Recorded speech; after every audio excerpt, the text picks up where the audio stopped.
Hello, children. So this is the video for MCQs based on soils of India. Okay. And as I promised you, all the major units, whatever are coming in the exam, you will be getting all the MCQs based on these units. Okay. And I hope this video is going to help you out. Okay. And before I start with this, I must thank the group of teachers, a few teachers have come together all over India for actually forming several MCQs and different types of questions. And I always thank all those teachers who are providing all these material for the students. Okay, so I'm trying in this way also to provide these material to you people. Okay, so to whichever child it can reach, that will be a big achievement for us if it is going to help you out anyway, right? So let's start with it. Soils of India. Question number 1. Which of the following helps in soil formation? Soil formation में कौन सी चीजें help करती है? Number 1 is formation of rocks, arrangement of rocks, breaking down of rocks, and all of the above. So the answer will be breaking down of rocks, that is disintegration of rocks. Okay, or the weathering, you can say. Number 2, the scientific study of soil in the natural environment is called petrology, geology, pedology, or ecology. It is again C. Okay, the answer is going to be C, pedology. Pedology बच्चों soil की study को हम बोलते हैं. ठीक है. Paid मतलब होता है soil. So pedology means the science which actually studies the soil. Next is which of the following soil is found in the Satluj Ganga Brahmaputra plain, right? अब इनमें से ऑप्शन है आपके पास बच्चों black soil, alluvial soil, red soil and laterite soil. इनमें से कौन सा सॉइल आपको मिलेगा? Northern plains. आप the other way you can say the northern plains of India is made up of which type of soil? We all know it very well. It's not black soil, neither it is red soil or laterite soil. It is alluvial soil. Okay, a thick deposition of alluvial soil is forming this plain. Okay, so the answer will be B, alluvial soil. Next question है बच्चों, which of the following is not an in situ soil? Now what is in situ and what is ex situ? देखो, in situ soil वो होता है जो आपने अभी पढ़ लिया होगा चैप्टर में, but just to remind you, in situ soil is always formed at the same place. Okay, तो इंडिया में जो मेजर सॉइल टाइप्स हम स्टडी कर रहे हैं इस समय, ये है red soil, which is one of the examples of red in situ soil. Okay, black soil, again an example of in situ soil. Laterite soil, which is again an example of in situ soil, which are formed at the same place, right?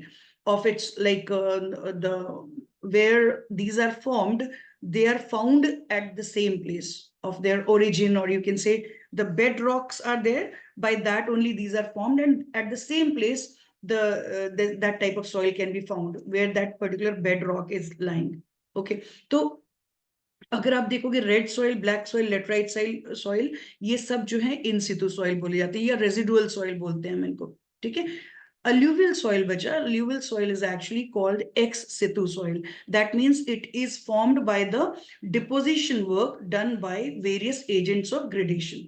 Okay, so alluvial soil is the only example of this question. Clear? Now, next question is, which of the following statement regarding the nature or feature of soil is incorrect? अब आप देखो बच्चों, number 1 statement is soil only consists of the inorganic substances. It is not correct. Right? It includes inorganic as well as organic matter, both. Number 2, nature of soil depends on the nature of bedrock. Yes, it is correct. Soil has varied texture. Yes, it is also correct. Number D is only soil is must for growth of plants. Again, this is correct.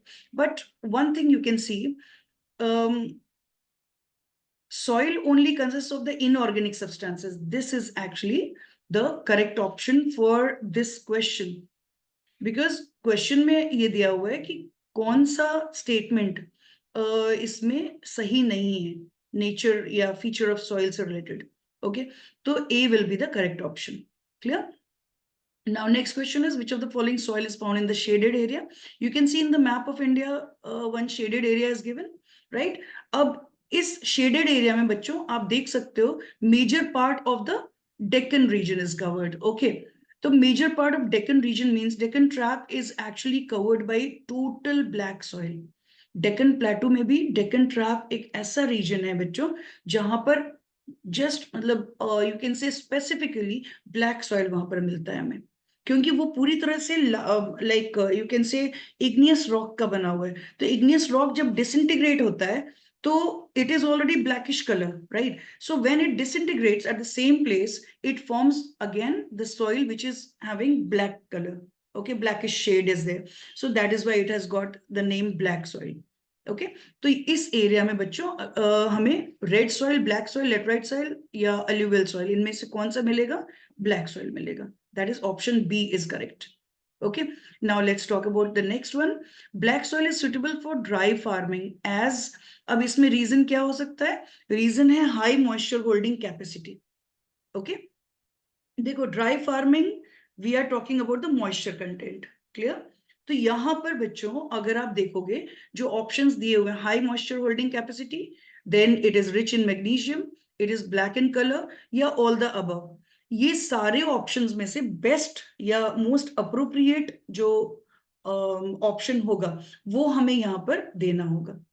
ठीक है, क्योंकि बच्चों देखो जब भी MCQ आता है exam में, आप ये याद रखना बहुत से ऑप्शंस ऐसे दिए जाएंगे जो बहुत क्लोज होंगे, एग्जैक्ट आंसर के बहुत क्लोज ऑप्शंस होंगे। So you will have to understand कि क्वेश्चन में क्या है and what then will be the best answer for that. अब यहाँ पर हम बात कर रहे हैं for dry farming. Okay, dry farming means we are relating directly to the moisture where less moisture is actually required. यहाँ पर first option जो है A, that is high moisture holding capacity of the soil. This nature actually helps in dry farming. Okay, so this will be the correct answer, option A. Question number 8 is, which of the following soil is associated with the tropical climate having high temperature and heavy rainfall with alternative wet and dry periods? Answer is going to be laterite soil, क्योंकि laterite soil बच्चों एक process से बनता है which is called leaching, okay, और laterization also we call it. तो उसके लिए हमेशा हाई टेम्परेचर और हेवी रेनफॉल की जरूरत होती है। ठीक है, तो the best option here will be the laterite soil. Next question is, this process is defined as the removal of soluble salts especially the bases and silica from horizon A or the topsoil by percolating rainwater. Which process is this? अब ये हम उसी process की बात कर रहे हैं जिससे लेटराइट सॉइल बनता है। ठीक है, तो कौन सा प्रोसेस होता है? Leaching. Leaching is the process in which this happens. Okay, और आप देखो ऑप्शंस में हमें क्या क्या मिल रहा है यहाँ पर। ऑप्शंस में यहाँ पर दिए हुए हैं बच्चों, number 1 is paedogenesis, right? Number 2 is leaching. Number 3 is lithification. Number 4 is conglomeration. So B is the correct answer for this, right? That is leaching. Next question है, laterite soil is acidic in nature. Which of the following factor is responsible for it? Yes, laterite soil is acidic in nature. This is 100% correct. अब उसके लिए जो factor responsible होता है वो आपको इसमें देखना है।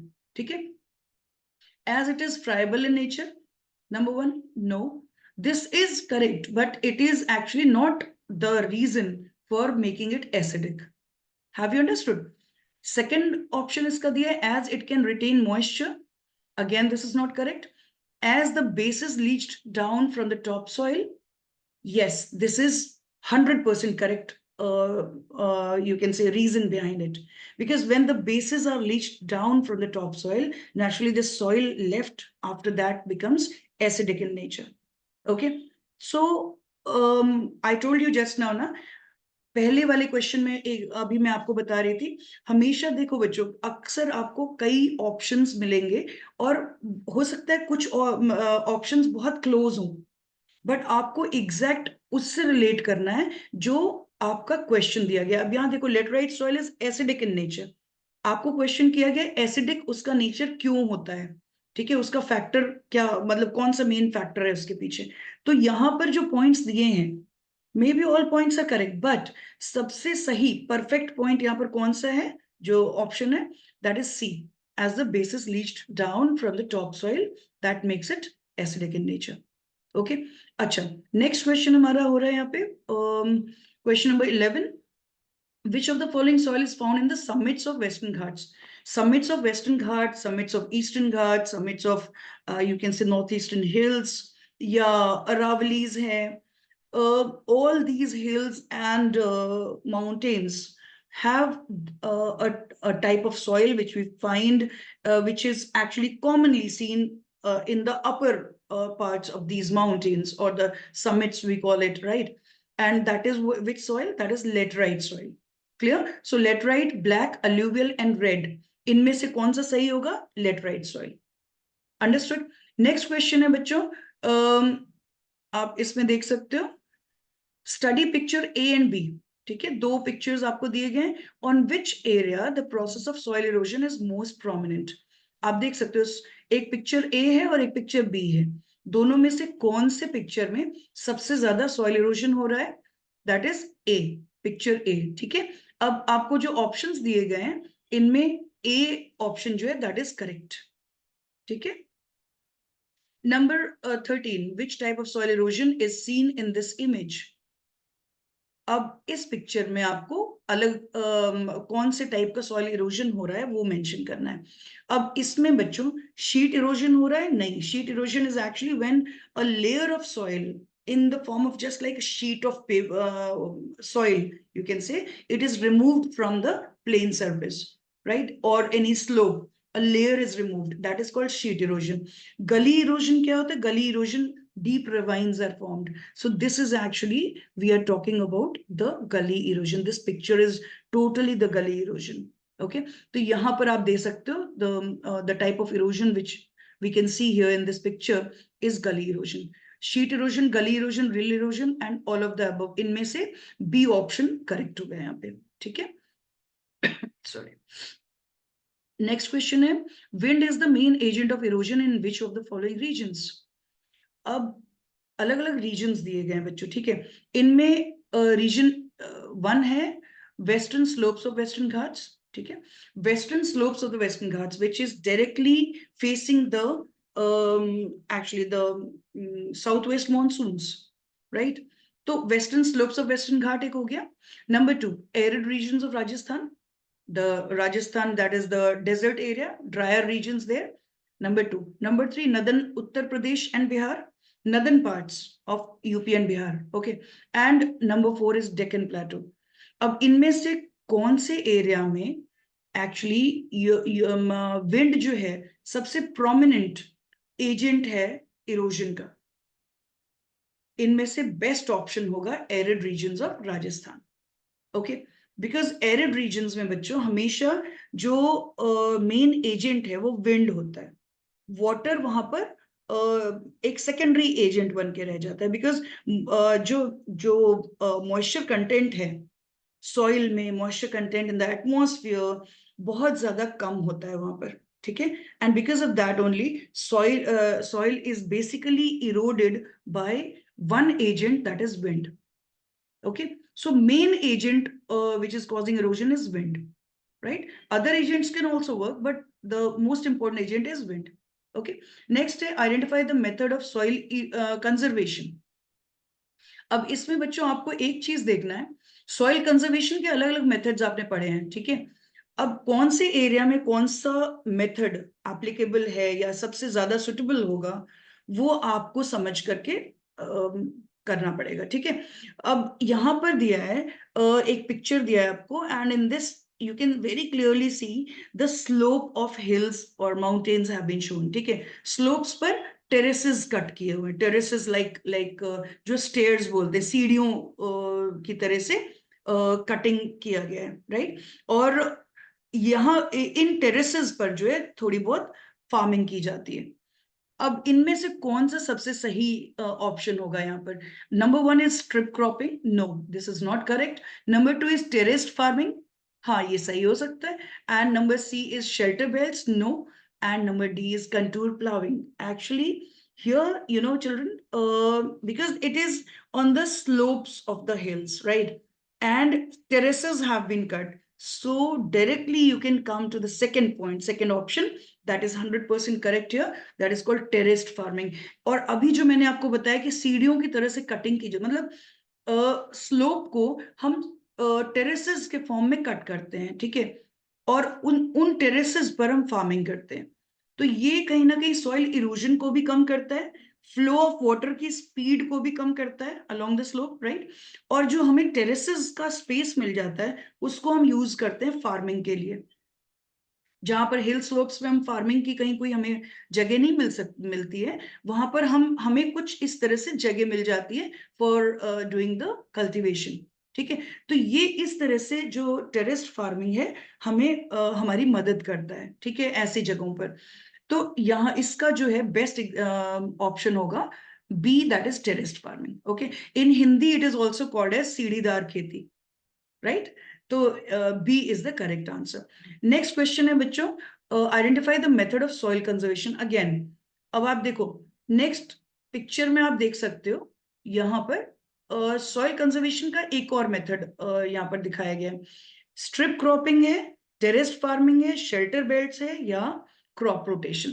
यहाँ पर शेल्टर बेल्ट्स है, because you know what is shelter belt? Basically shelter belt works in drier areas where the wind is the main agent of erosion.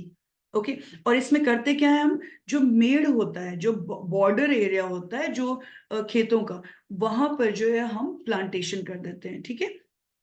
तो वो ट्रीज जब ग्रो कर जाते हैं, and these trees actually they help in like when the winds blow, they they carry lot of sand with them, right. तो इन जो wind के साथ में जो सैंड जा रहा होता है, इसको ये ब्लॉक कर देते हैं, ठीक है, because they obstruct the wind. तो विंड जो भी सैंड कैरी कर रहा होता है वो पूरा वहीं पर ही गिर जाता है, ठीक है, वहीं ड्रॉप कर देता है। और मोर ओवर विंड के स्पीड को ये रिड्यूस करता है, ये ऑब्स्ट्रक्शन, ठीक है, and that is why this is called shelter belts. Clear? Now next one is, so C option is the correct one in this, right? Now let's talk about the next question. Afforestation is needed to prevent soil erosion. As afforestation कैसे help करता है soil erosion में? देखो, afforestation means plantation of trees, okay, or bringing more areas under forest cover. अब देखो, number one is it reduces pollution, okay. Number two, it protects the soil from being exposed. Okay.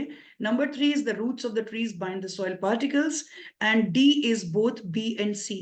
Yes, the correct option is going to be D, right? That means the option B and C both are applicable here. Okay. That means when we do the plantation, that actually the plants or the trees which are there, they protect the soil from being exposed. Number one, okay. From being exposed means direct, जब rainfall होता है, the soil is covered by vegetation, so it's not getting a chance to erode, right? Erode the soil. तो एक तो ये point हो गया। Number two, roots of the trees, जब भी कोई वेजिटेशन अगर सॉइल के ऊपर होता है बच्चों, it may be grass, it may be any plants और ट्रीज, एनीथिंग, जो उसके रूट्स होते हैं वो सॉइल को होल्ड करके, बाइंड करके रखते हैं। तो ये दोनों चीजें यहाँ पर एप्लीकेबल होंगी, दोनों पॉइंट्स करेक्ट है, ठीक है। तो option D will be the correct option for this. अच्छा, नेक्स्ट है आपका, विच of the following rock is formed by the weathering of the crystalline igneous and metamorphic rocks? Answer will be red soil, okay. Red soil is formed by the disintegration of crystalline metamorphic rocks basically, and in certain cases igneous rocks, okay. Next is, which of the following soil is mostly suited for the cultivation of cotton and sugarcane?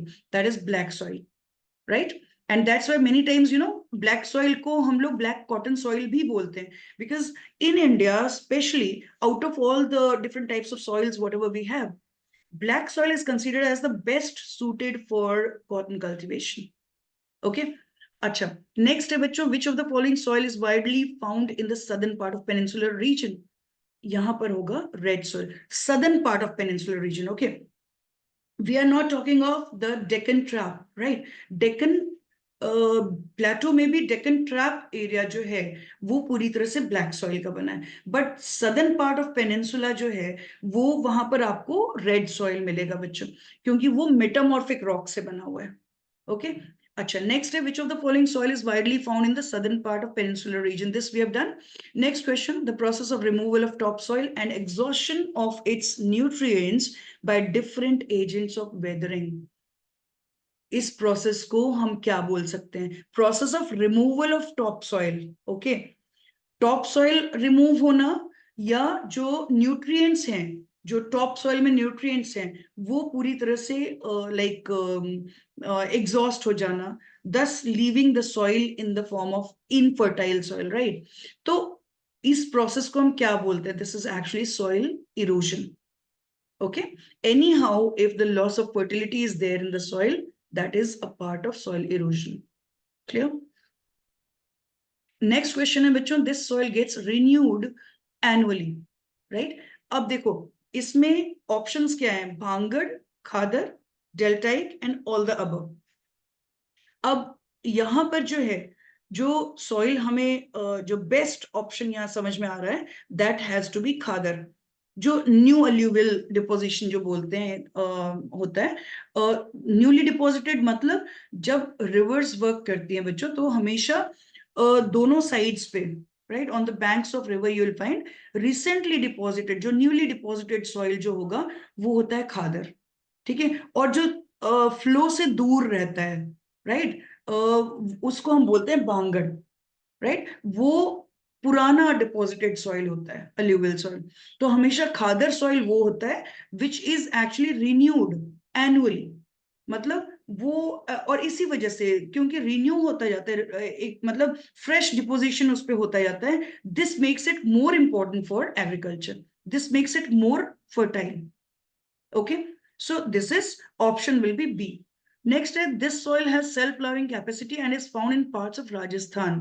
अब देखो इसमें alluvial soil, black soil, red soil, laterite soil, 4 soils के option है, right? अब इसमें self-plowing capacity, right? self-plowing capacity जो है इन सब soil में black soil में होता है बच्चों. ठीक है, और राजस्थान के कुछ पार्ट्स में मिलता है. यस, राजस्थान के जो सदर्न पार्ट्स हैं, राइट, वहां पर आपको ब्लैक सॉइल थोड़ा बहुत मिलेगा. तो राजस्थान में ना तो अलूवियल सॉइल है, ना तो रेड सॉइल है, ना तो लेटराइट सॉइल है. the soil which we find there is actually sandy soil. Okay, and sandy soil भी southern parts राजस्थान में black soil के फॉर्म में मिलेगा आपको. ठीक है, तो ये हो गया. Next is soil that develops cracks on drying. Again this is going to be black soil. यही इसको self plowing capacity इसको प्रोवाइड करता है, यही नेचर.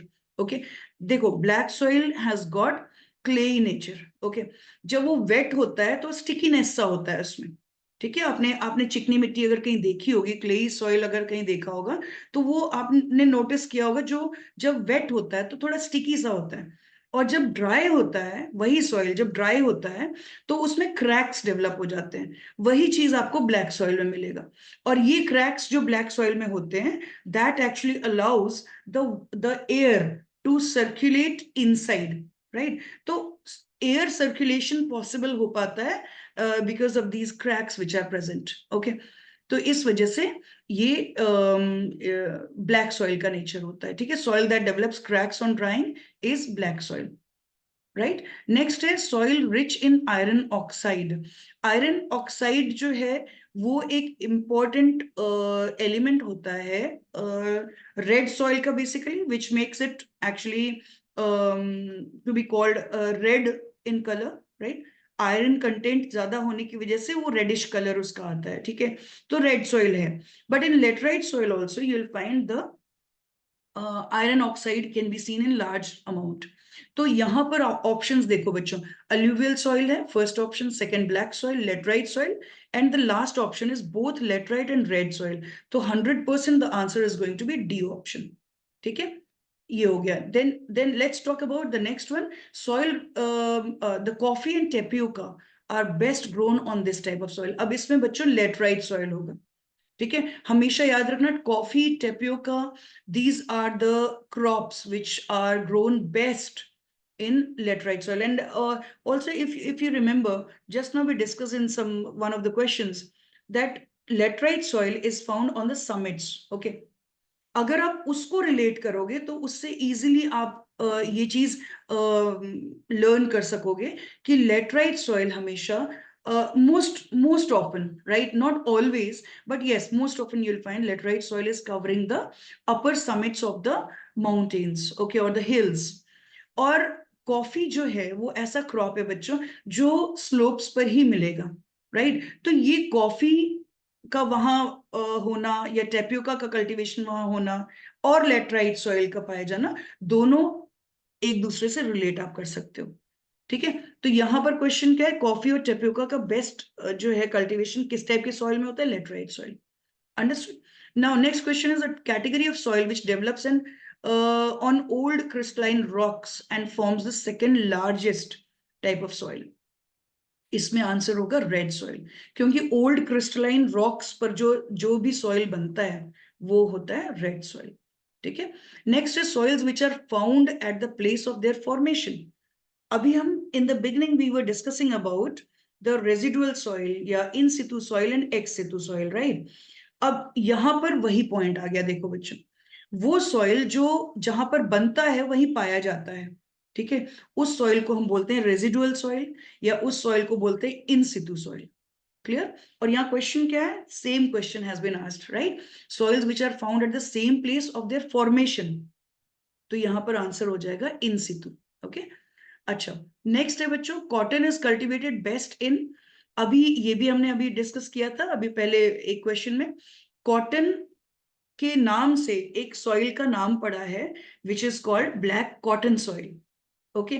तो you can easily learn this, cotton is cultivated best in which type of soil, alluvial, black, red or laterite, black soil. Understood now? Acha, next question है, laterite soil is found extensively in the Indus Gangetic Plains, number 2 Malwa Plateau, crystalline rocky regions of Kerala, Tamil Nadu and Rajasthan, या एक और option है all the above. अब इसमें बच्चों best आपका answer होगा crystalline rocky regions of Kerala, Tamil Nadu and a part of Rajasthan, okay, that will be the correct option for this, for laterite soil. As I told you, laterite is not always limited to the hilly or mountainous area, okay. In certain pockets, you can say, in India also it is found, but here if we see all the options, the C option is most appropriate, okay. Now let's talk about the next question. Formation of soil depends on, number 1 is climate, number 2 is parent rock, number 3 is relief, number 4 is all the above. हाँ बच्चों, यहाँ पर D option will be the correct, क्योंकि ये सारे elements जो हैं वो इंपॉर्टेंट हो जाते हैं in the formation of soil, right. तो क्लाइमेट भी इक्वली इंपॉर्टेंट है, पेरेंट रॉक भी इक्वली इंपॉर्टेंट है और रिलीफ फीचर भी, राइट। अच्छा, नेक्स्ट क्वेश्चन है, another term associated with leaching. अब यहां पर टर्म आ गया desilication, acidification, salinization and laterization. यहां पर बच्चों desilication is another term for that. Actually leaching को कई बार हम रिलेट करते हैं, लेटराइजेशन भी सिमिलर टर्म है, बट डीसिलिकेशन स्पेसिफिक जब अगर क्वेश्चन आ गया बच्चों, ये याद रखना, डीसिलिकेशन में क्या होता है, silica, okay, which is present in the upper like topsoil, it is removed and it is taken by the water, it seeps down along with water to the lower limits, or you can say the subsoil, okay. तो जब silica, specifically silica remove किया जाता है water से, जो है water के साथ मिक्स होकर के सिलिका रिमूव होता है, इट इज कॉल्ड डीसिलिकेशन, ठीक है।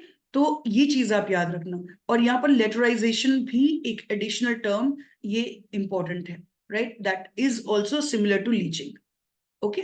नेक्स्ट है process of soil formation. Process of soil formation में पेडोजेनेसिस आता है बच्चों। पेडोलॉजी जो हमने पहले बात किया था वो totally it is the study of soil, but paedogenesis is the formation, okay, the complete process of the formation of soil is called pedogenesis. That is option A will be the correct answer for this, okay. Next, the main constituent of black soil is, number 1 is silica, number 2 is clay, then chalk, then loam, okay. The best answer for this is B, that is clay, okay. Next, alluvial soil is mainly good for the cultivation of fruits and vegetables, Next is tapioca and rubber. Third is wheat, rice and jute. Next, oil seeds and pulses. अब इन चारों में से best कौन सा होगा? Alluvial soil is good for wheat, rice and jute. Okay, so option C will be the best option out of all these. Clear? Then next है बच्चों, the texture of alluvial soil. The texture of alluvial soil, number 1 varies, number 2 is the same, number 3 is fine, and number D is coarse. Coarse means, coarse particles means थोड़े बड़े बड़े particles. इन सब options में से option A is 100% correct. That means the texture means the feel. Okay, alluvial soil का जो feel, like particles जो होते हैं कि उसका size, या आप बोल सकते हो उसका फॉर्म, मतलब कितना बड़ा पार्टिकल उसका होता है alluvial soil का, उसको हम बोल सकते हैं टेक्सचर, राइट? अगर वो बहुत ही फाइन पार्टिकल्स होंगे तो उसको हम क्ले बोलते हैं. जब थोड़ा बड़ा particle, moderate, you can say that is loam. When it is quite coarse, और यू कैन से बड़े पार्टिकल्स होते हैं, दैट इज सैंडी. यहां पर हम बात कर रहे हैं कि alluvial soil का टेक्सचर कैसा होता है. It keeps varying. Okay, so A is the 100% correct answer. और देखो बच्चों, हमेशा ये याद रखना, अपर लिमिट्स में जब रिवर की हम बात करेंगे, alluvial soil which is deposited by the river, upper course में रिवर के हमेशा आपको कोर्सर पार्टिकल्स मिलेंगे. ठीक है, alluvial soil के. एज इट कम्स डाउन, जो मिडिल कोर्स होता है रिवर का, वहां पर आपको थोड़ा मॉडरेट साइज, और you can say loamy type soil मिलेगा आपको. सेम alluvial soil का लोमी टेक्सचर मिलेगा. And when we go down to the deltaic region, okay, the last part, or you can say the lower course of it, you will find the particles become very fine. Okay, same soil is there, alluvial soil ही है बच्चों, लेकिन अलग अलग regions में वो अलग type के particles आपको मिलेंगे. Texture changes, right? तो एंड में जो जो डेल्टाइक रीजन में आपको बहुत फाइन मिलेगा, clay like texture will be there. तो इस वजह से हम बोल सकते हैं texture of alluvial soil keeps changing, it varies.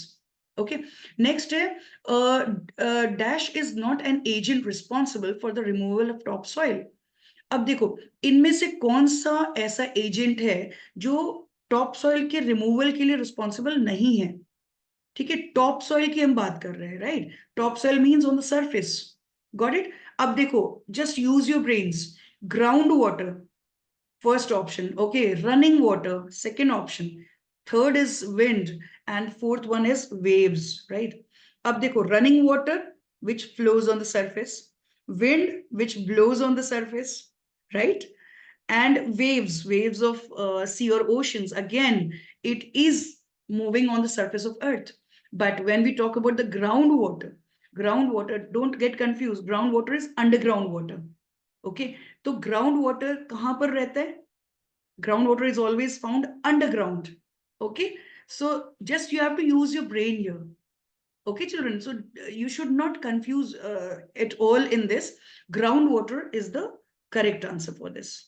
Okay, अच्छा, next है इसके बाद bhangar, khadar are the types of. Bhangar और खादर कौन से सॉइल के दो टाइप्स हैं? Let right, alluvial, black, red soil. It is alluvial 100%. Okay, next question is an example of an area affected by gully erosion. Chambal ravines. Chambal ravines is actually, you will find the entire area is covered with several ravines. Deep ravines have been formed, right?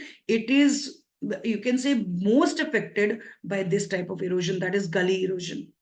Okay, एक बहुत बड़ा area बच्चों, चंबल और उसके आसपास का area जो है, it is a part of fertile plain area, right? Northern plains का एक बहुत इंपॉर्टेंट पार्ट है. But still, because of this problem, gully erosion ने पूरा इफेक्ट कर दिया पूरे एरिया को, चंबल के आसपास के एरिया को. And that is why that entire area is of no use at all, right? तो पूरे एरिया में गली इरोजन का इफेक्ट सबसे ज्यादा आपको दिखेगा वहां. ठीक है, तो यहां पर बेस्ट जो ऑप्शन होगा that is Chambal ravines. Northern plains, coastal plains, Deccan trap, ये नहीं होंगे, that is Chambal ravines. Okay, now let's talk about the next question. Dash is not an adverse effect of soil erosion. अब इनमें से कौन सा एडवर्स इफेक्ट नहीं है सॉइल इरोजन का? देखो, increase in agricultural productivity, Soil erosion से increase in agricultural productivity is seen? No, it gets decreased. Okay. Second is decrease in soil moisture. Yes, soil moisture decrease हो जाता है. Number 3 is lowering of the water table. Water table low हो जाता है and extension of arid lands. यहाँ पर बच्चों best option जो होगा that is C, lowering of the water table. मतलब सॉइल इरोजन से बाकी सारे इफेक्ट्स हमको देखने को मिलेंगे, but lowering of water table is not directly connected with that. Okay, तो यहां पर C option will be the correct answer. Okay, next है wind erosion is prominent in arid regions due to lack of natural vegetation, sandy porous soil, lack of moisture and all the above. यहाँ पर तीनों work करता है. ठीक है, natural vegetation वहां पर बहुत कम होता है. नंबर 2 सैंडी सॉइल होता है, सैंडी पोरस सॉइल मतलब loose soil is there, right. और lack of moisture, moisture content जो है जो सॉइल में वो पूरी तरह से इवेपोरेट हो गया होता है. ठीक है, तो ये तीनों चीजें वर्क करती हैं in arid regions we are talking of, right. Arid regions means drier areas. Okay, तो ड्रायर एरियाज में या डेजर्ट एरियाज में विंड इरोजन को ये तीनों चीजें इफेक्ट करती हैं. तो यहाँ पर ऑप्शन हो जाएगा हमारा, करेक्ट आंसर हो जाएगा D, all the above. Okay, next हो गया an agricultural method leading to soil erosion. First है none of the below, second है contour ploughing, number 3 is terracing and number 4 is crop rotation. यहां पर जो है कौन सा एग्रीकल्चरल मेथड है जो सॉइल इरोजन को रिजल्ट मतलब जिसका रिजल्ट होता है सॉइल इरोजन? इनमें से कोई भी ऐसा नहीं है, because contour ploughing, crop rotation, terrace farming, all these are actually reducing the soil erosion. Okay, तो यहाँ पर ऑप्शन हमारा हो जाएगा A, that is none of the below, right. इनमें से कोई भी नहीं है. क्लियर? तो option A is correct. Now soil erosion in north eastern India is a result of, अब देखो बच्चों ये एरिया स्पेसिफिक है. ओके, तो यहां पर आपको फिर से थोड़ा सोचना पड़ेगा किस एरिया का पूछा जा रहा है. North eastern India, right. अब नॉर्थ ईस्टर्न इंडिया में सॉइल इरोजन बेसिकली क्यों होता है, क्या रीजन उसका है? अब देखो इसमें deforestation, yes, deforestation is a big cause because in a larger area you'll find the forest is being cut. Okay, तो डिफोरेस्टेशन भी एक रीजन हो सकता है. Number 2 shifting agriculture, yes, this is very very important factor in specially north east. Okay, north eastern India में basically जो forest cover पूरा remove किया जा रहा है उसका एक बड़ा रीजन है शिफ्टिंग एग्रीकल्चर बच्चों. ठीक है, क्योंकि वहां पर ट्राइबल ग्रुप्स बहुत सारे हैं. फॉरेस्टेड एरिया में जनरली ट्राइब्स आपको मिलेंगे, और शिफ्टिंग एग्रीकल्चर बेसिकली जो है ट्राइबल पीपल का एक मतलब वो ज्यादा प्रैक्टिस करते हैं. ठीक है, और एक है हेवी रेनफॉल. अगर कोई भी लैंड एरिया, कोई भी, specially we are talking of the hilly regions, right, north eastern hilly regions. अब वहां पर अगर फॉरेस्ट कवर नहीं है, ठीक है, और अगर हेवी रेनफॉल होता है, because north eastern area is known for very heavy rainfall. Clear? अब हेवी रेनफॉल ऐसी जगह पे अगर होगा और ऑलरेडी स्लोप है, वेजिटेशन कवर उस पर से हट चुका है, तो naturally it will lead to soil erosion. Okay, it will be more prone to soil erosion, right. तो ये सारे फैक्टर्स हैं बच्चों जो सॉइल इरोजन को और ज्यादा बढ़ाएंगे वहां पर नॉर्थ ईस्ट में. तो यहाँ पर deforestation, shifting agriculture, heavy rainfall, ये सारे करेक्ट हैं. तो D option will be the correct option for this. ठीक है, all the above.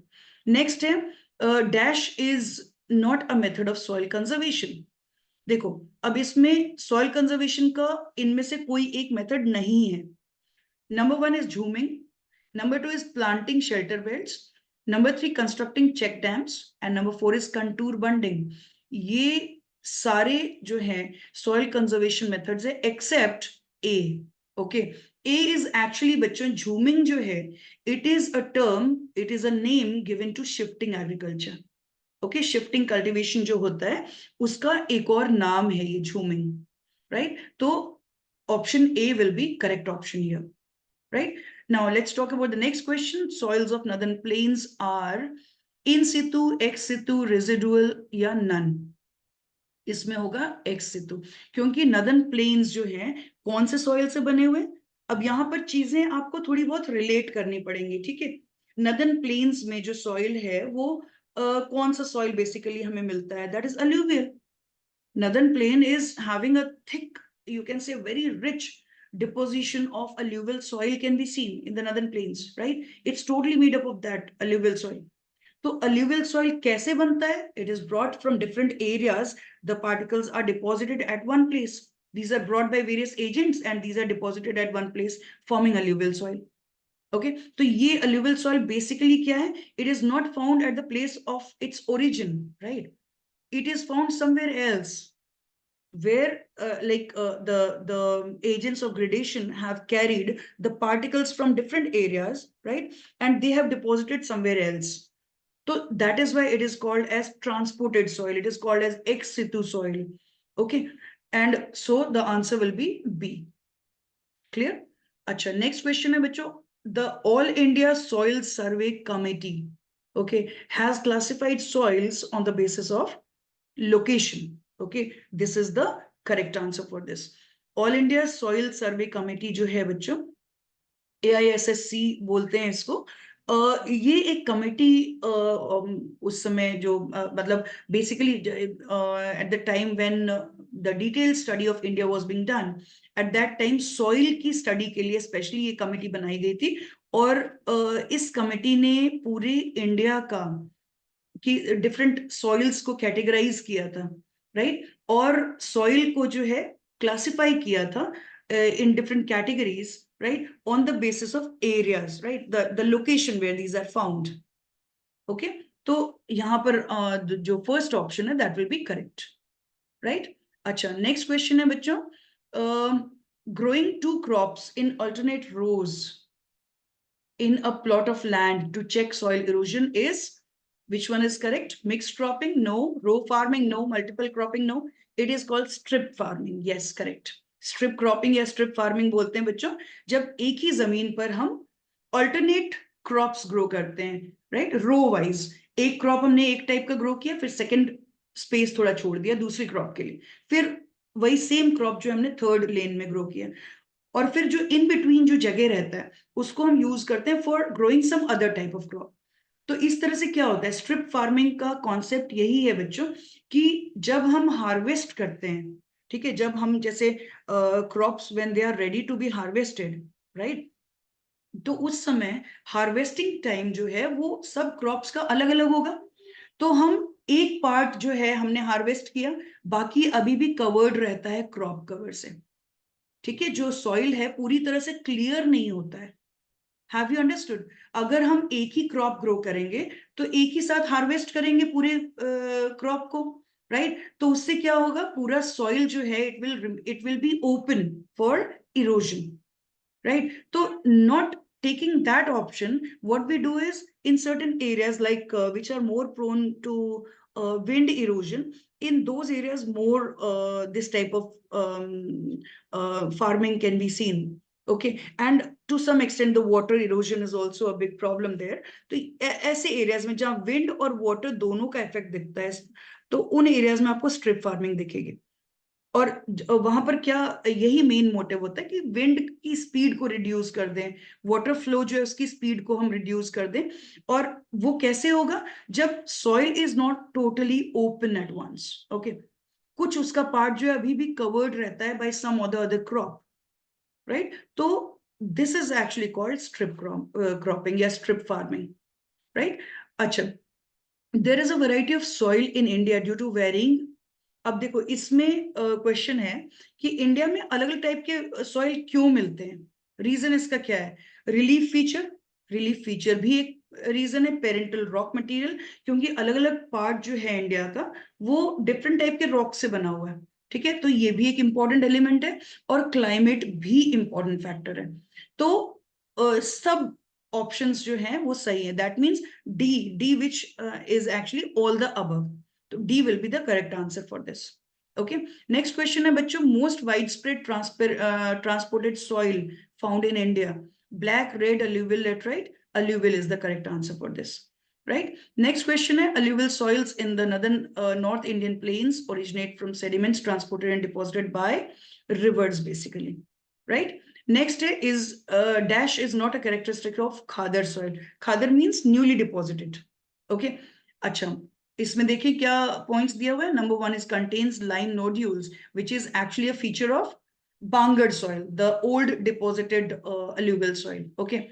So A is actually not a feature of Khadar soil. Let's see the other options. Is very fertile. But yes, Khadar soil is very fertile and is replenished annually. It is renewed annually. तो ये तो एक feature हो गया Khadar soil का.